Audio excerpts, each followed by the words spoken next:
Durante o verão de 2003, eventos no nordeste dos Estados Unidos, envolvendo uma estranha criatura humanoide, apareceu na mídia local antes de um grande apagão. Pouca ou nenhuma informação foi deixada intacta, e a maioria das informações na internet sobre essa criatura foi destruída misteriosamente. Ela aconteceu primeiramente na parte rural do estado de Nova York. Testemunhas contaram suas histórias sobre seus encontros com a criatura de origem desconhecida.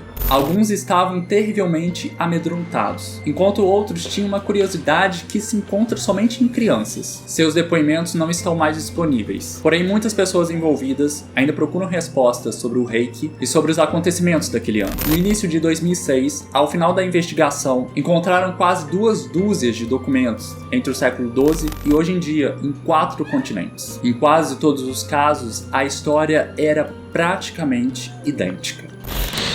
Oi, eu sou a Cibele. E eu sou o Vitor. E sejam bem-vindos à Terra do Medo. Gostasse, gente, da participação especial?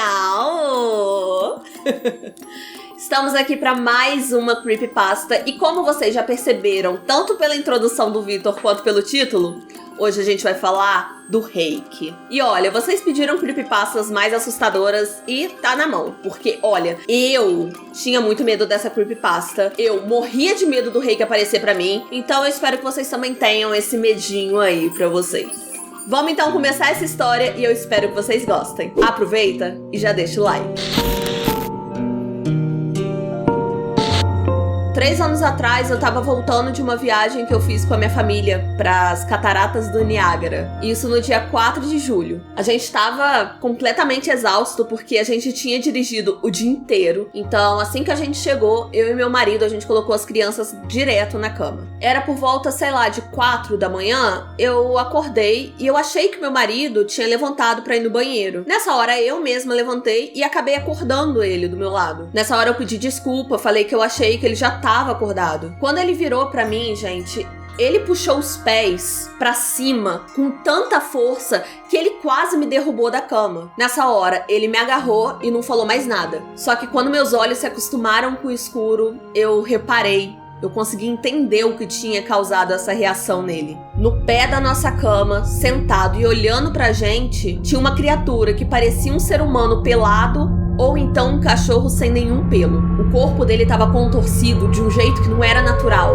Parecia que ele tinha sido atropelado ou alguma coisa do tipo. E por incrível que pareça, na hora que eu olhei pra ele, eu não fiquei instantaneamente com medo. Na verdade, o que eu senti foi pena. Foi pena por causa da condição daquela criatura. A essa altura, eu tava achando que a gente tinha que ajudá-lo. Enquanto isso, meu marido tava em posição fetal e ele olhava pra mim e olhava pra criatura. Em um movimento meio agitado, a criatura começou a cambalear em volta da cama e ela chegou a ficar a menos de meio metro do meu marido. Essa criatura ficou ali parada uns 30 segundos, ou talvez fossem 5 segundos, mas sinceramente pareceu muito mais, olhando diretamente pro meu marido. Até que ela colocou as mãos no joelho e saiu correndo em direção ao quarto das crianças. Eu gritei e saí correndo atrás de um interruptor, porque o que eu queria era segurar essa criatura antes que ele entrasse no quarto dos meus filhos. Quando eu cheguei mais perto, a luz do quarto já era suficiente para ver ele a alguns metros de distância. Ele se virou pra mim e me olhou diretamente.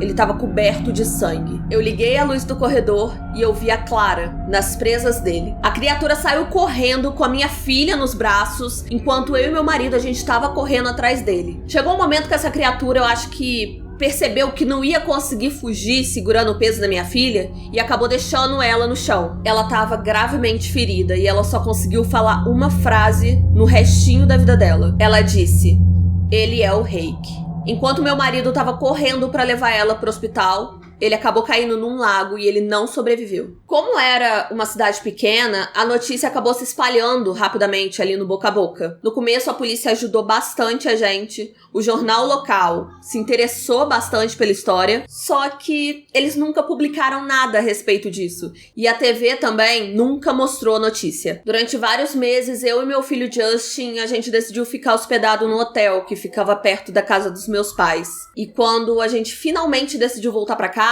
eu comecei a fazer algumas pesquisas. Enquanto Enquanto eu tava ali procurando resposta sozinha, eu encontrei um homem na cidade vizinha que tinha uma história bem parecida com a minha. A gente acabou entrando em contato e começamos a conversar sobre as nossas experiências. Ele conhecia mais 2 pessoas em Nova York que tinham encontrado a criatura chamada Reiki. A gente precisou ali de cerca de 2 anos de pesquisa, busca na internet, pra juntar relatos e aparições que a gente acreditava que era o Reiki. Nenhuma dessas informações deu pra gente nenhum detalhe, nenhuma história concreta ou alguma pista. Teve um jornal que publicou uma notícia falando sobre o Reiki em 3 páginas, mas depois nunca mais falou sobre ele. A gente encontrou um diário de bordo que não explicava muito sobre o encontro do Reiki, mas só dizia que o Reiki tinha mandado eles irem embora. E essa era a última parte do diário. A gente acabou descobrindo que o Reiki, ele visita a pessoa várias vezes, chegando algumas vezes até conversar com as pessoas, como foi o caso da minha filha. O que me fez pensar se o Reiki não tinha visitado a minha casa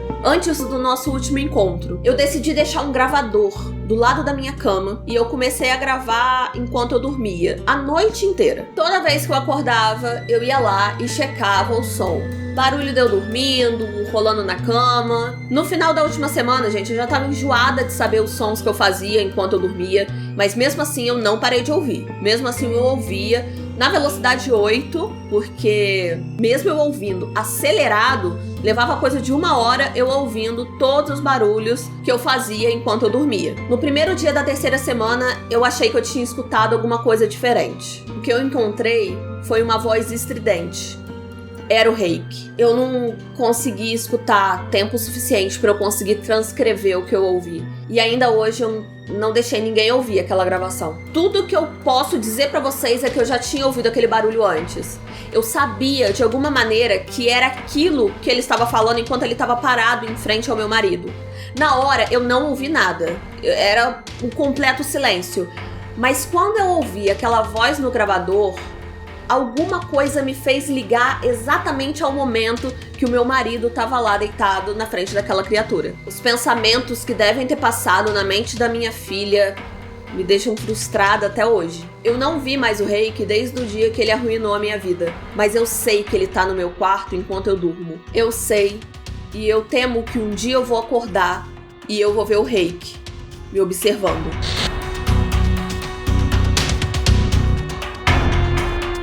Voltei aqui só pra lembrar de vocês olharem aqui o nosso Apoie-se, o nosso Seja Membro, tá? Tá tudo aqui na descrição, gente. Vai lá, tem umas recompensas bem legais.